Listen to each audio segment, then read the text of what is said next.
Pêvajoya aştî û civaka demokratîk li Tirkiyeyê dikeve. Qonaxeke xwe ya nû piştî sê rojên din vê qanûna çarçeve ya AKP amade kirî vê carê derbasî parlamentoyê Tirkiyeyê bibe û li wir were nîqaşkirin naverok wê demê jî wê hîna zelaltir bibe berdevka Dem Partiyê jê ragihand ku amadekariya pêşnomeya qanûna çerçeve êdî gêştiya qonaxa dawiyê û got ev qanûn dikare bibe bingeha pêvajoyeka حقوقی یا نو جبو چارەسەریya pirsgirêka Kurd her wiha dibêje ew di qonaxa dawiyê de ye. Amadekariya pêşnûmeya qanûna çarçoveyî niha gihîştiye qonaxa dawî. Berdevka Dem Partiya Ayşegül Doğan bi vê peyamê rewşa dawî ya pêvajoya aştî û civaka demokratîk ve got.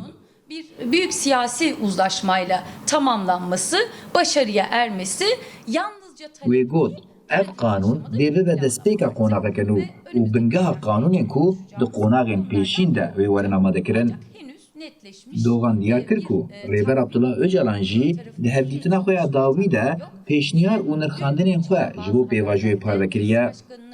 Her wa îddiayên ku dibêjin pêşnûmeya qanûnê berê ji Rêber Apora hatiye şandin jî red kir.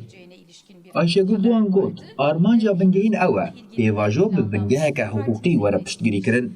Li gorî wê qanûna çarçoveyî nikare bi tena serê xwe hemû pirsgirêkan çareser bike, lê dikare deriyê çareseriya demokratîk veke û nezelaliya hiqûqî derbas bike. Bendewarî heye pêşnûme berî parlamento bikeve betlaneyê bikeve rojevê û piştî komisyona adaletê jî bikeve lijneya giştî ya parlamentoyê. Berdevka Dem Partiyê diyar kir pêdivîya herî girînga Tirkiyeyê xwedkirina demokrasî û hiqûqê ye û ev tişt anîn ziman bêçekbûn, veguherîna siyaseta demokratîk û rola parlamentoyê ji bo serkeftina pêvajoyê şertên bingehîn.